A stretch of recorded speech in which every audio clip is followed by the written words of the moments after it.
You're listening to Sudbury News Talk. I want to show you something. Stand by. On the morning shift. Anything could happen. Sudbury News Talk on the morning shift.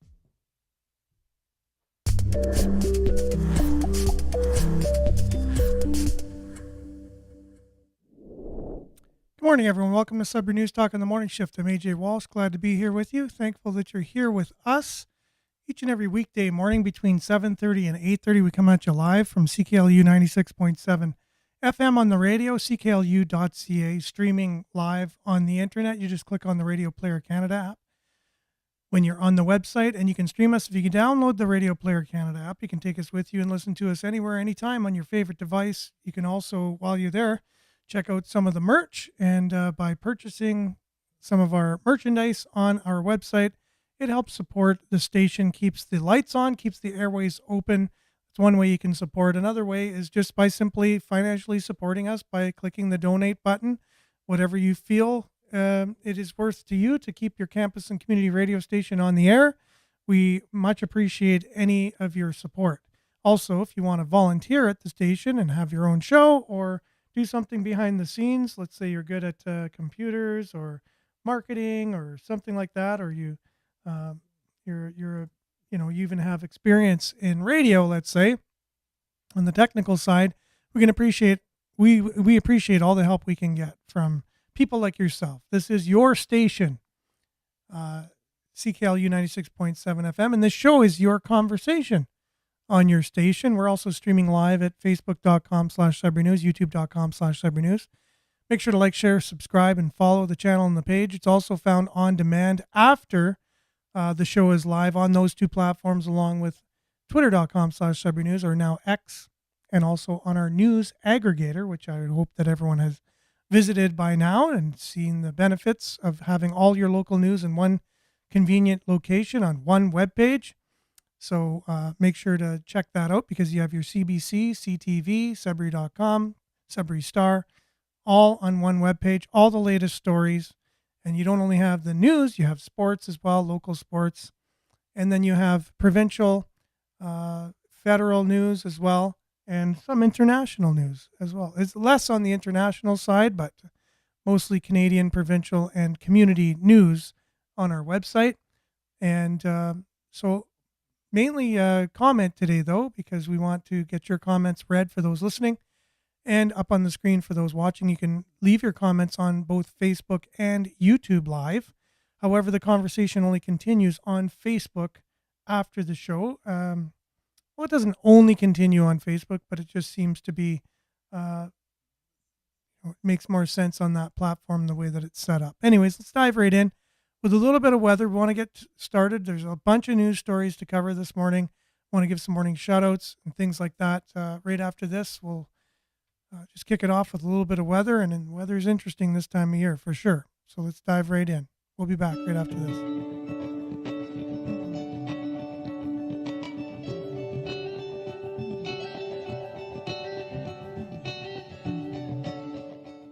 And Sudbury weather brought to you by SudburyWeather.ca. As usual, currently it's -4 degrees. It feels like -9, and it's cloudy. A mix of sun and cloud today, 30% chance of flurries. And the wind will be gusting up to 40 kilometers per hour, high of +4 today. With the wind chill, will be -8 this morning. Tonight, partly cloudy, 30% chance of flurries this evening. And the low will be -2. Wind chill will be -6 overnight. Thursday, a mix of sun and cloud. 40% chance of flurries late in the afternoon. High of +3. And the wind chill will be -7 in the morning. That's tomorrow. Look at your long-range forecast for the next 6 days. Again, 40% chance of flurries tomorrow, and high of +3, that is. And then 40% chance of flurries on Friday with a high of -2. And then the same 40% chance of flurries on Saturday with a high of -2. Same thing for Sunday. And 30% chance of flurries on Monday with a high of -6, and then cloudy and -7 on Tuesday. So no matter what, a lot of clouds, that's for sure. And you can see that in the forecast. We just don't know the situation with how much snow we might be getting, but you can see on the satellite it's pretty much everywhere clouds, although there is a little strip of clearing over the North Shore, including Sudbury there. This taken at 5 a.m., only 2.5 hours ago. So that's your Sudbury weather, brought to you by SudburyWeather.ca. We'll be back with news headlines, your comments, and much, much more right after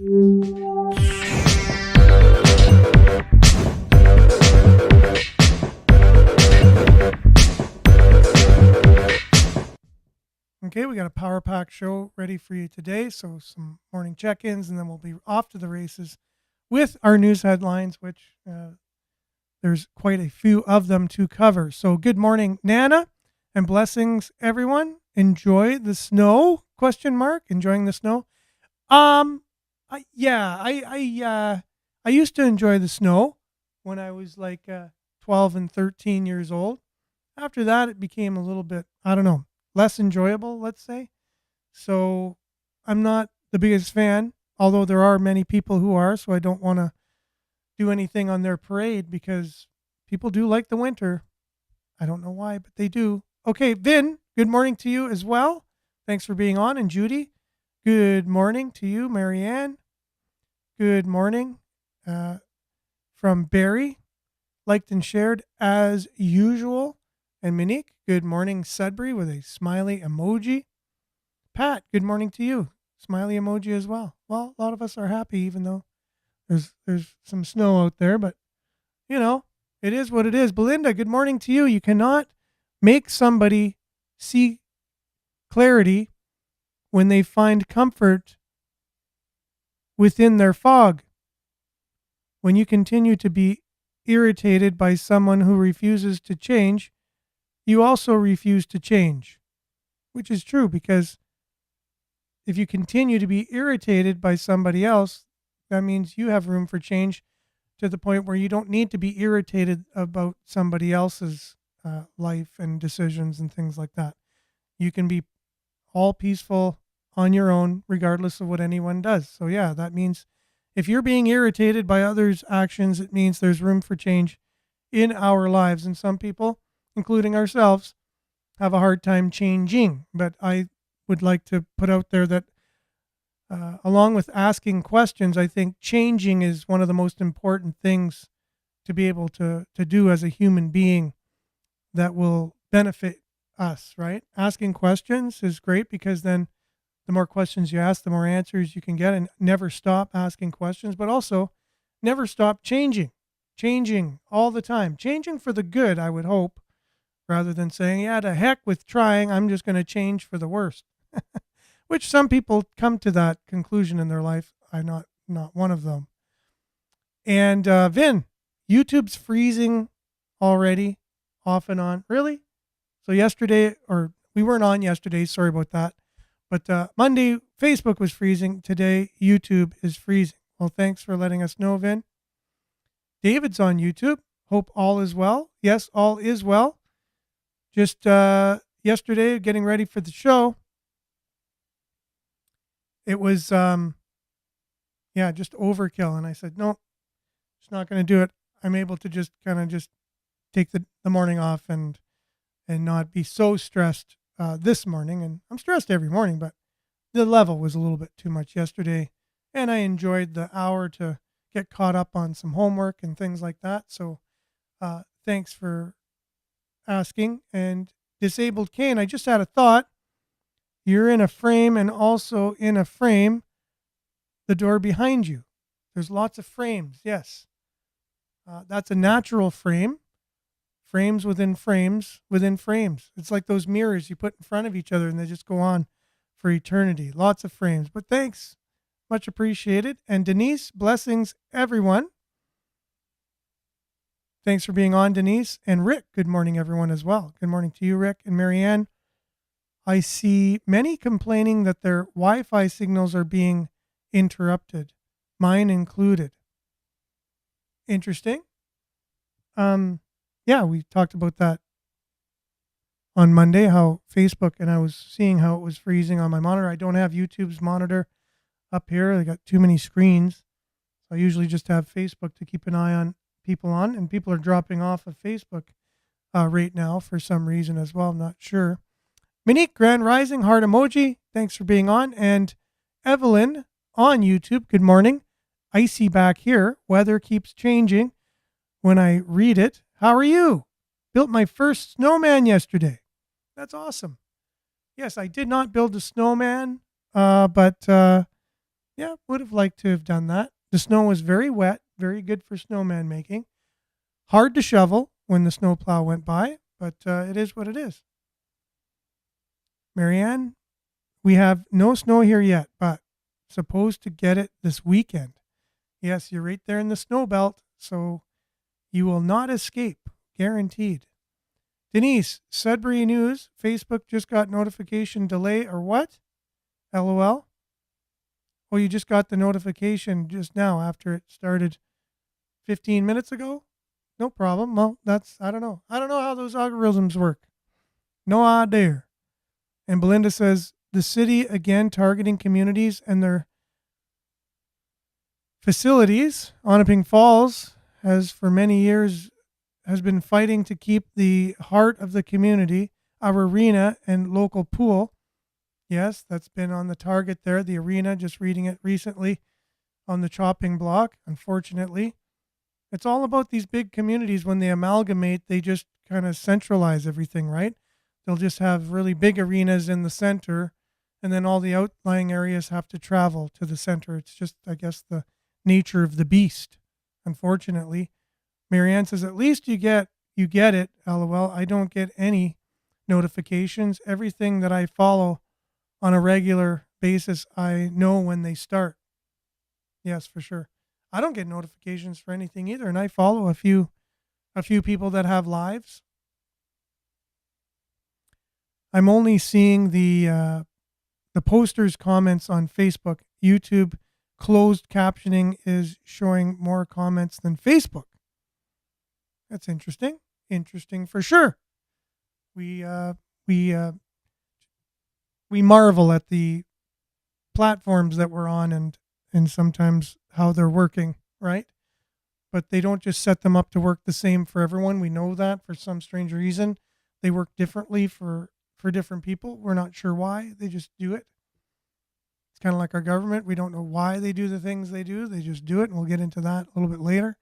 Denise, Canada is being hacked. Cyber war is real, and we are in it now. Yeah, a big story from the U.S. when the Pentagon was hacked, or some of the big agencies down there. Vin says, every other year we are threatened with closing down our community. While millions get spent in downtown Sudbury, 40 years ago, there was bowling alleys and grocery stores, and now we have the bare minimum. That is true. And again, it's all about amalgamation and centralization, right? When you try and cut costs and centralize everything and streamline things and whatever, you end up with less services in the outlining areas and larger projects in the center. And yeah, that's we all knew that was going to happen back when it started, right? Like a lot of the people that were opposing it in the first place said that's what's going to happen. And I know, and I could go back in time and say, a lot of people would say, no, it's not going to happen. Don't worry. You'll always get the same services you've always had. Amalgamation won't affect it one bit. And now fast forward, 20, 30 years later, and we can see exactly what people knew were going to happen. But it's just, that's common sense. People have common sense. A bit of info, every record, this is from Monique, has been destroyed or falsified. Every book rewritten. Every picture has been repainted. Every statue in the streets, building has been renamed. Every date has been altered, and the process is continuing day by day, minute by minute. History has stopped. Nothing exists except an endless present in which the party is always right. George Orwell, 1984. Thank you very much, Monique. That's our George Orwell moment of the morning. A friend of mine at work has just finished reading 1984 by George Orwell. He said, wow, everyone needs to be reading this because it's exactly what's happening right now. Like you just see all of the statements, just like you shared there, are happening now. We can see it in our world today. And it was a book that was written supposedly about what 1984 would look like back from the 1930s perspective, right? Figuring it would only take 50 some years, but sure, it might have taken double the amount of years, but we're still here nonetheless. And 2000, maybe it should have been called 2024 instead of 1984, right? Interesting stuff. We normally don't get snow until the first week of December. Well, we got it now. And Belinda, and that was Marianne. Oh, yeah, that's in Barrie for sure. And Belinda said, okay, Vin, absolutely, buddy. Okay. Liette, good morning, everyone from Collingwood. Peace sign, peace to you as well. Liette, thanks for being on. Denise, casinos, gambling, I noticed a big increase in that for sure. And stay tuned for an announcement at some point of a casino going downtown. Sources say it's not official, but it's more than likely going to be part of the package. We'll have some news about where the arena is at and that big project in a few moments. Denise says, close up, I find it fluctuates from the end of September to the beginning of December. That's the amount of snow we get and when we get it. It's been fluctuating. We've had many green Christmases and we've had snow before Halloween many times too. And you are right on that. There is no real, that's in Sudbury for sure. Might be a little different in Barrie. Okay, everything's scripted these days, Marianne is saying. And Denise is saying 1984 is a true story. More than likely, right? It's not fiction. It's nonfiction. Here we go. So stories to start our day today. Brought to you by Sudbury.news, where there's all the news from local news outlets aggregated on one convenient location. Let's go through some of those. I'm glad we're starting a little bit early on our news segment this morning because there's lots to go through. Sudbury Health Unit approves budget increase of 3.2%, right? So the things, our services definitely, costs keep going up for the services that we get. And the reason is with Sudbury and most other Canadians facing more health challenges, the Board of Health chooses not to cut public health spending, but to increase it because we're facing health challenges. That's by Sudbury.com.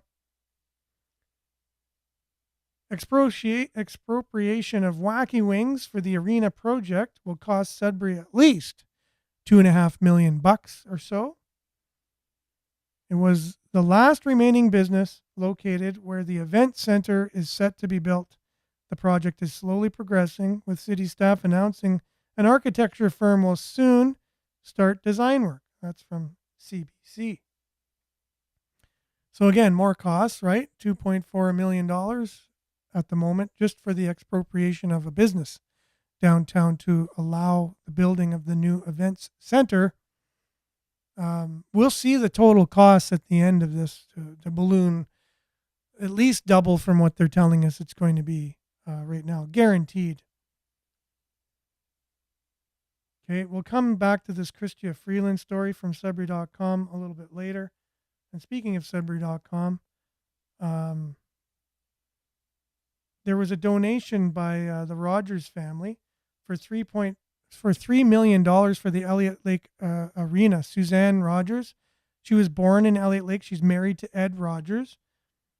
And basically, because she's from the town, she wanted to give back. And wow, she's now part of the Rogers family. They have a little bit of cash going on there, and they're able to donate. So great for Elliott Lake. They weren't able to get the Kraft Hockeyville game that was supposed to be in the arena due to the arena not being ready enough for that game. So Sudbury got the game between Pittsburgh and Ottawa. And anyways, so that's great. $3 million. That should about do it for the the arena in Elliott Lake, correct? So we got to get some of the new local news up from Sudbury.com this morning and see what they got going on, right? So another thing to stick with what the city has decided to do, they clarified that an affidavit fee for council complaints will be waived. A city spokesperson has clarified that the fee to file affidavits as part of complaints against city council members will be waived. Per the city's user fee bylaw, this $46 fee will be waived in cases where the document is inquired by the city in support of an application for an approval, service, benefit, or program of or administered by the city. As reported earlier today, the city council is slated to pass a bylaw amendment legislating various changes to how complaints are filed with the city's integrity commissioner when we get one. Again, included among these changes is the need to file affidavits attesting to whether evidence is submitted. Sudbury.com reached out to the city communications staff on Monday morning for points of clarity on costs associated with the change. Since the associated bylaw amendment makes no mention of costs, the city's response clarifying the waiving of fees came on Tuesday afternoon, a few hours after the original story was published. Now, back to the Wacky Wings, $2.5 million, pretty much approximately, it's going to cost to expropriate it. The city is saying it's going to spend pretty much $2.5 million and counting to expropriate Wacky Wings for the Municipal Events Center. The amount is included in a slide presentation to update city council members related to the $225 million Arena Event Center. During Tuesday night's meeting, it represents the property market value in isolation, and basically they clarified the owner maintains the rights to claim additional compensation under the Expropriations Act. So the $2.5 million only accounts for the value of the land, and Wacky Wings owner Craig Burgess clarified to Sudbury.com that even this amount is a matter of debate, since it represents the amount in the city commission proposal appraisal. So basically the city did the appraisal. So the number might be low because the city obviously wants to pay less for it. So the owner is saying, well, that's your appraisal. I bet you it's more than that if we get another one. We have an appraisal that we have too, which hasn't been released yet. That is of greater value than that, he said, adding that back and forth regarding the property's actual value still needs to be hashed out through expropriations process, right? So it's going to cost more than $2.5 million. Sticking with some local news and politics. So Sudbury MPP Franz Jelena, well, she's the Nickelbelt NPP, but anyways, she's saying that the province could settle the LU lands sale right here, right now, because it's a damaging period in Sudbury's history. The fact that they went through insolvency in 2021-22. Insolvency is something best put behind us, she said. However, this can't truly happen until the university is able to fulfill its obligations under the post-insolvency plan of arrangement, notably paying out its creditors. The deadline for Laurentian's creditors to be paid is the third anniversary of its exit from insolvency on November 28th, 2025. Most creditors haven't received any money to date. Sales of Laurentian University land to the province are to fund payouts to the university's creditors, but they have not yet been completed. With the deadline now a year away, Sudbury.com has questioned Premier Doug Ford, Infrastructure Minister Kinga Surma, and others about the status of sales of Laurentian University's properties to the province that are to fund post-insolvency creditor payouts, but to no avail. So, yeah. So there's creditors needing to be paid. They need to be paid by next year, November of 2025. And if they aren't paid by then, they won't get any money. So why not just sell off all the land now and at least pay some of the creditors back, is what Franz Jelena is saying. I can't say that I disagree here. So there was a man who impersonated a police officer and stole $20,000. He was arrested. A 21-year-old man has been arrested and charged after impersonating a peace officer and stealing $20,000 from a community member. Greater Sudbury Police are reporting that on November 25th, officers were dispatched to a residence on Regent Street and were told that on November 19th, a community member had received an alert on their phone advising to call the RCMP as a fraud had occurred with one of their bank accounts. The community member called the number and was advised they owed $20,000 and that telling anyone about the fraud would jeopardize the investigation. Sorry for laughing.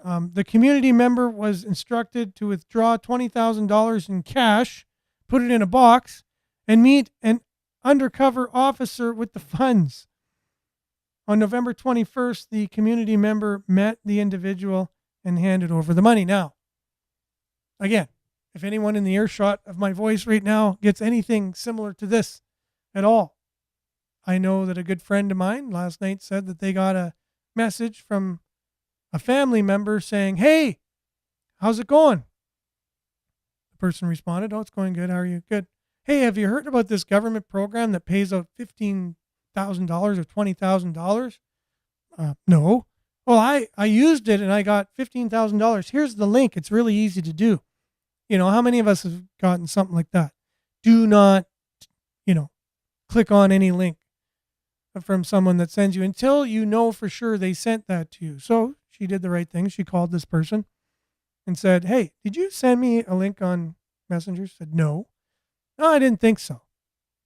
So what I've usually done with people like that is I respond back. I say, "Hey, do you remember that restaurant we went to last week? What was the name of it?" And they don't respond back because it's not the person. If it was a person, they'd say, "We didn't go for lunch last week," or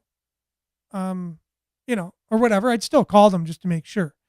But little things like that. Don't be sucked in by these scammers. You don't need to be.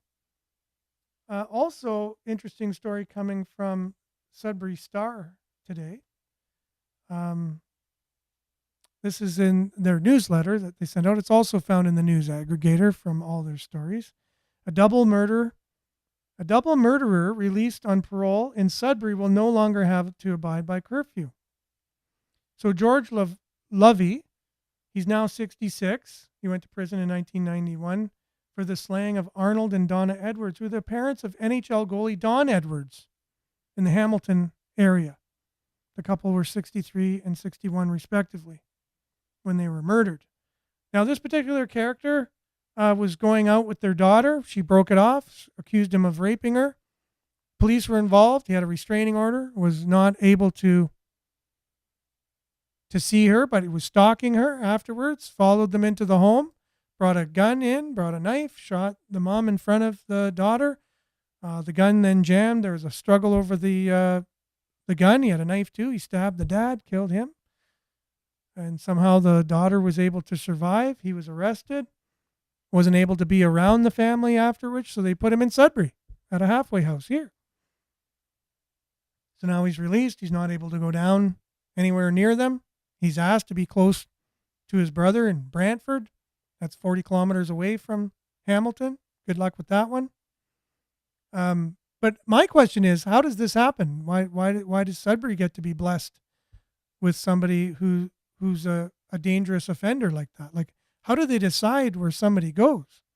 Okay, you can't be around Hamilton area where you've perpetuated these murders. So we got to put you somewhere. I know, Sudbury. Like, what's the process? Are people in Sudbury allowed to say, no, we don't want that person here, living here? I don't know. I don't know. This person could be a changed individual by this point. I'm not judging him. Can't judge him. I don't know his particular where he's at right now in terms of his mind. But how does that happen? Why does Sudbury get to have a a convicted double murderer living in our community? Like, how does that happen? What's the process? Who gets to say that he's to be here and not be somewhere else? Like, is that because his family needs to be able to come visit him at least? That way he's only a 4-hour drive or a 3-hour drive away from his family?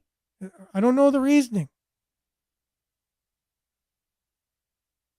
Federal Housing Accelerator Programming? That's what Pierrette is saying. And good morning, Pierrette, by the way. Yeah, I don't know if that's the reason.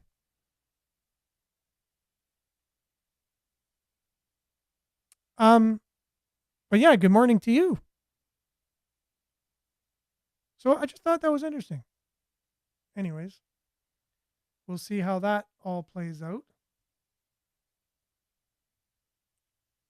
Some stories on Cambrian College. They're going high tech with their trash sorting. They installed a Sick Socks textable waste recycling bin. Now, you might have seen that in the news. If you haven't, click on Sudbury.com story. It's also on CTV. They were there the one day I was there. Try not to get in the way of the camera. Had the shot of the bins on where your garbage goes and why. So very high tech way of recycling at Cambrian College.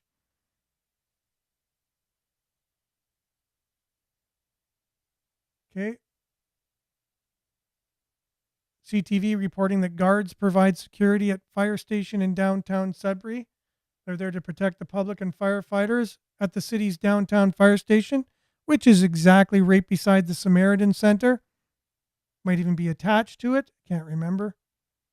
But that's interesting that now there's security that needs to be at the fire station. That's where our society is going. Interesting, just interesting, right? You need security at the fire station. And we never covered this Monday, but Sudbury okays the rezoning of former hospital. A committee in Sudbury has approved the rezoning and the OP amendment, or the OP amendment, to allow a residential development at the former hospital on Paris Street, the former St. Joseph Hospital. Slowly but surely, that will basically get put in to motion. So here you go. Mayor is going to be hosting the tree lighting ceremony at Tom Davies Square on Friday. Free hot chocolate, live music for everyone. Check out the story from Sudbury.com. And now for the story of the day.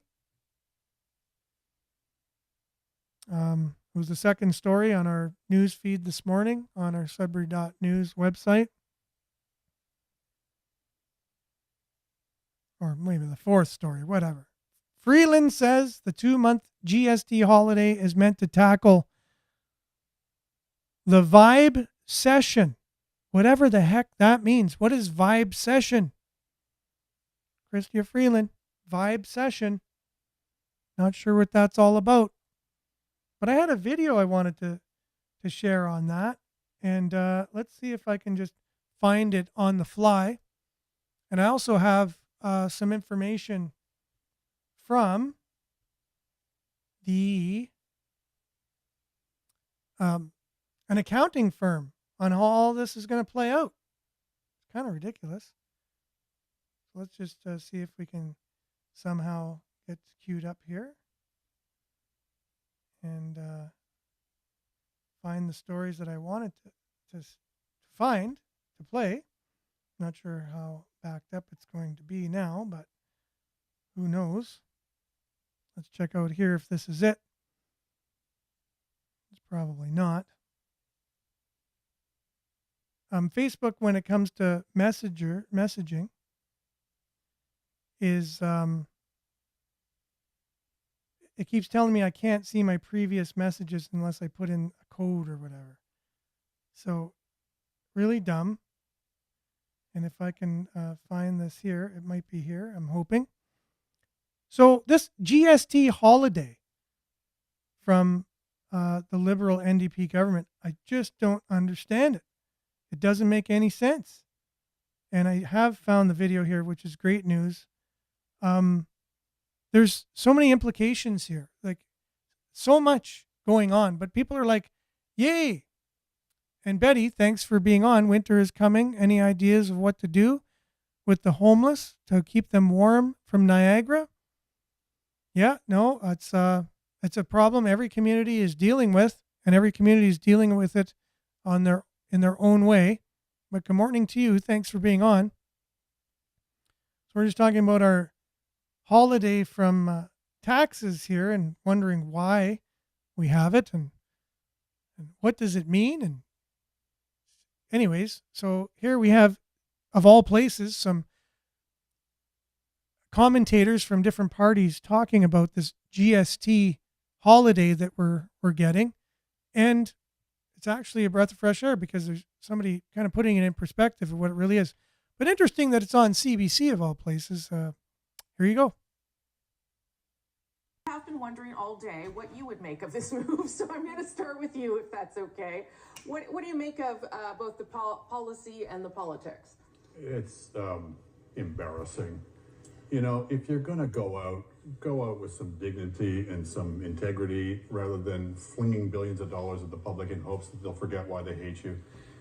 This is such bad policy on so many levels. We're going to borrow $6 billion to throw ourselves a party so that people can move purchases forward and backwards so they can take advantage of this. The biggest recipients, for example, if you dine out at restaurants, the more expensive the meal, the bigger the break you'll get. Well, who is that going to benefit? Is that going to benefit the poorest among us? Is that going to benefit the richest among us? We're going to give a tax break to people on alcohol sales. That's great public policy. We're going to give a tax break on snack food at a time of rampaging obesity. That's great public policy. It's going to needlessly clutter up an already complicated sales tax regime. We've got about 25 different sales tax regimes in this country, depending on whether it's federally taxed or provincially taxed or not federally taxed or not provincially taxed, and every possible combination of the two. Yeah. And now we're going to add a bunch of completely arbitrary categories of tax breaks again on top of this, and it's all going to last for 2 months. Why? Well, to tee things up for the election, and also I suppose part of this is you have to pass a bill through Parliament, so the Conservatives, who are now protesting quite rightly at the government's refusal to release documents, will be put in an invidious position of, why are you blocking this bill that is going to give goodies away to Canadians? This is just so cynical and such dumb public policy, it's hard to believe.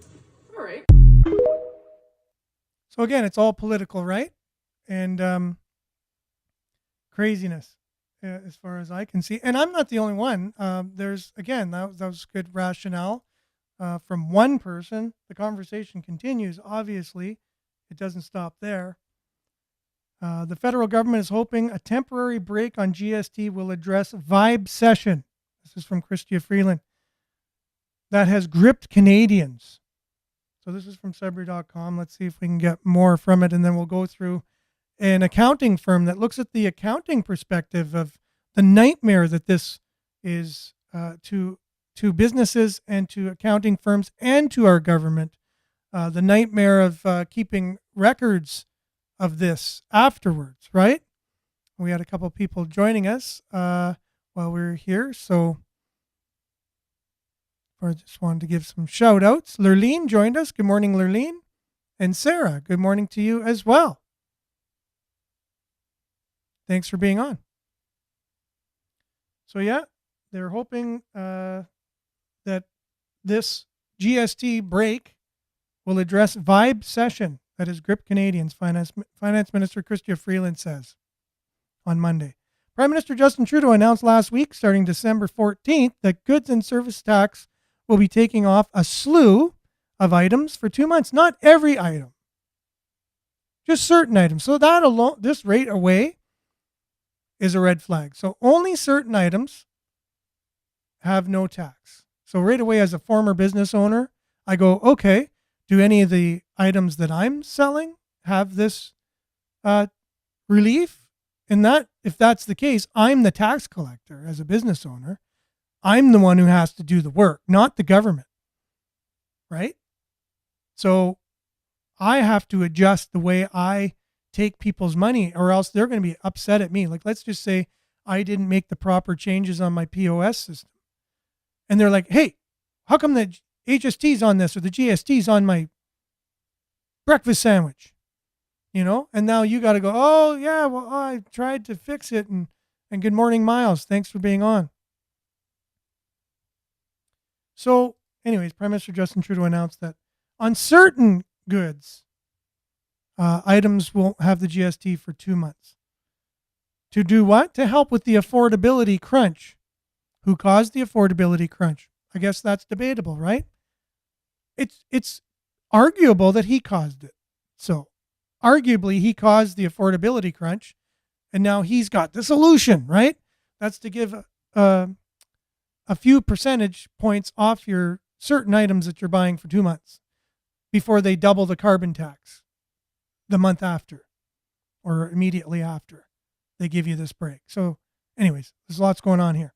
In a news conference on Monday, Freeland said there's a disconnect between recent good news on inflation and interest rates and how Canadians are feeling about the economy, something she said is being referred to as vibe-session. Now, that in itself is a wrong, false statement.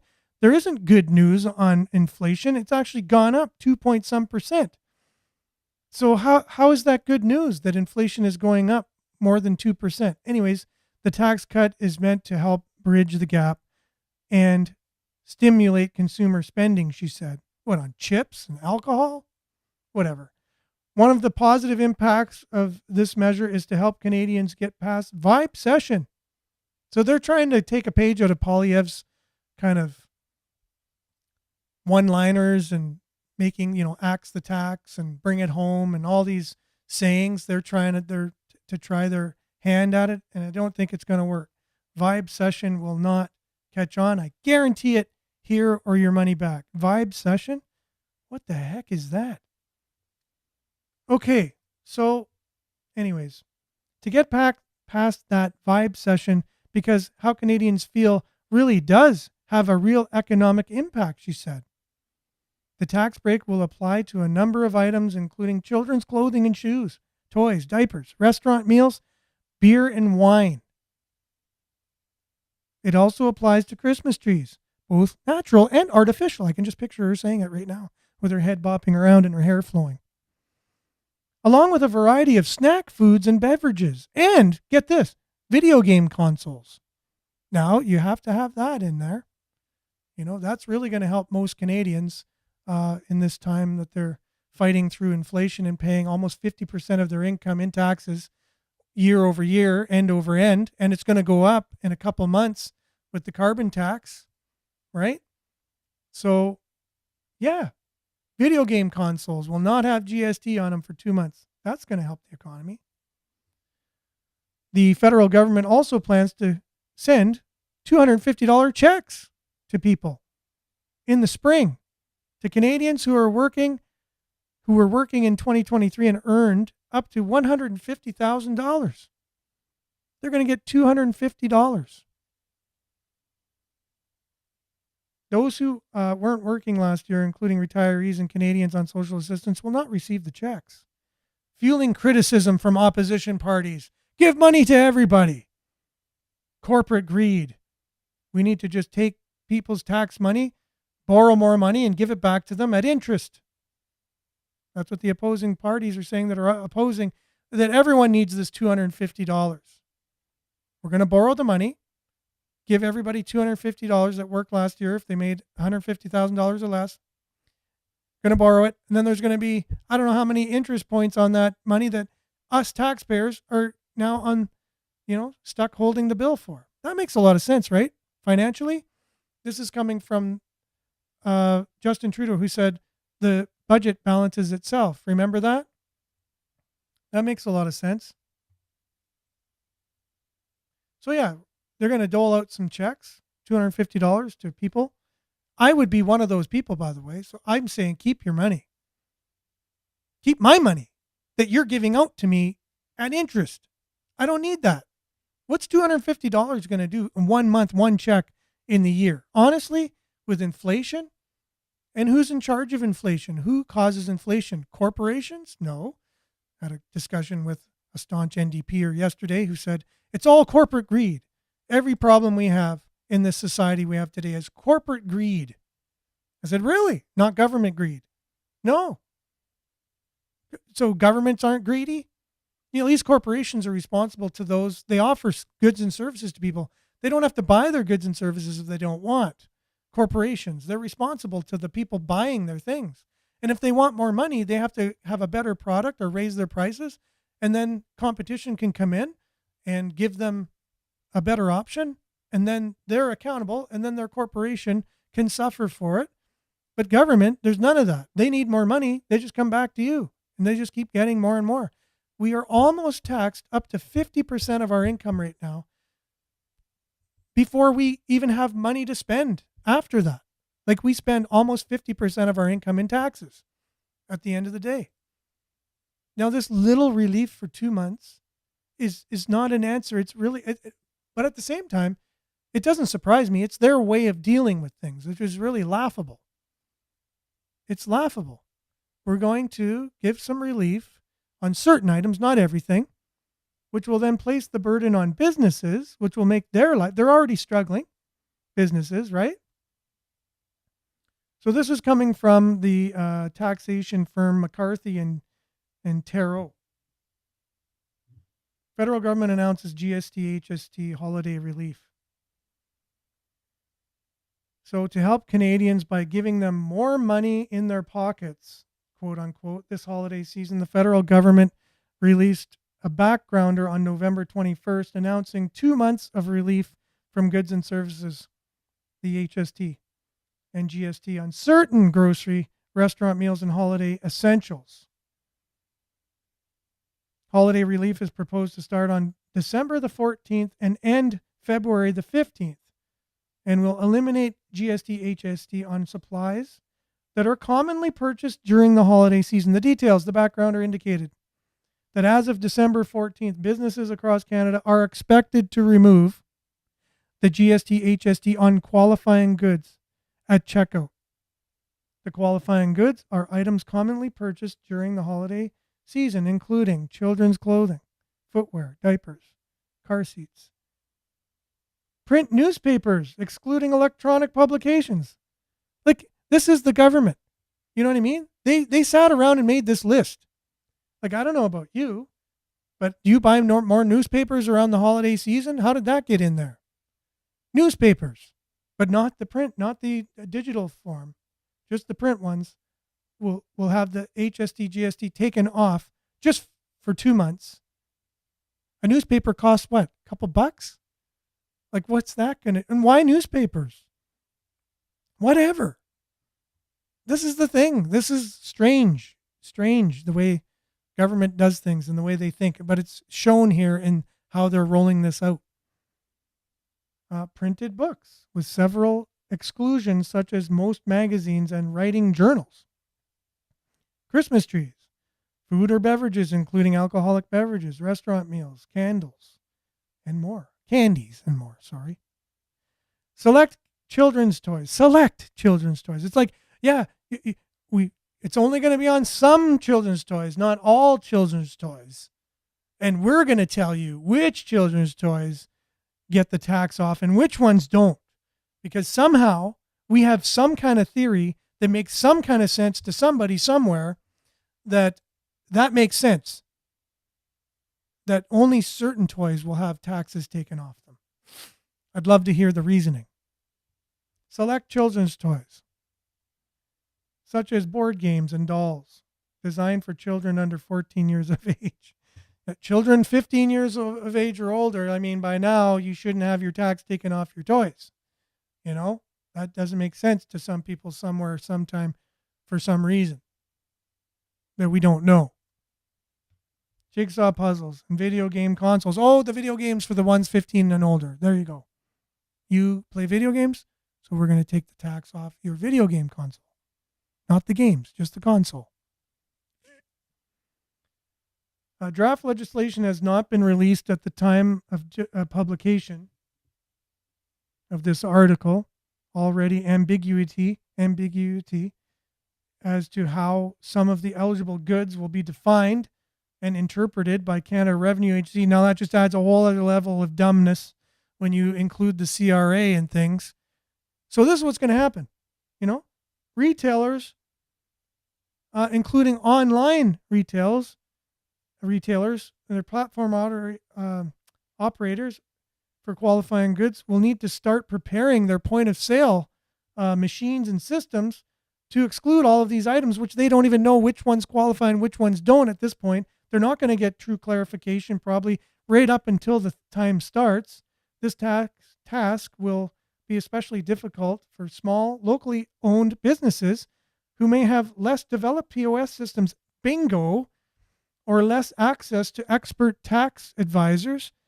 It's unclear how the CRA will deal with the non-compliant retailers, although consumers should be able to claim rebates for tax paid in error. Now, imagine next year's taxes, how much backlog we're going to have because of this. People are going to be sending in their receipts that smaller retailers weren't able to program their point of sale properly, and they paid an extra 15 cents on something, and they're going to keep all those receipts and they're going to send them in with their taxes.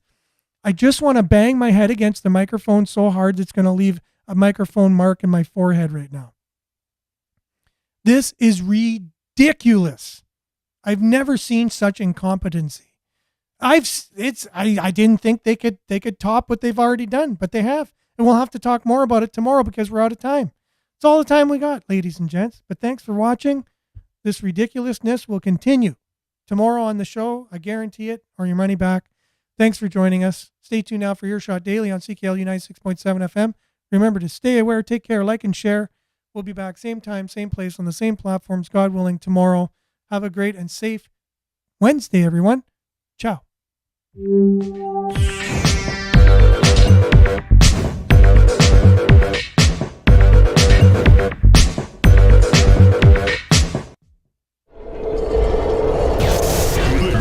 This is Sudbury News Talk on the morning shift.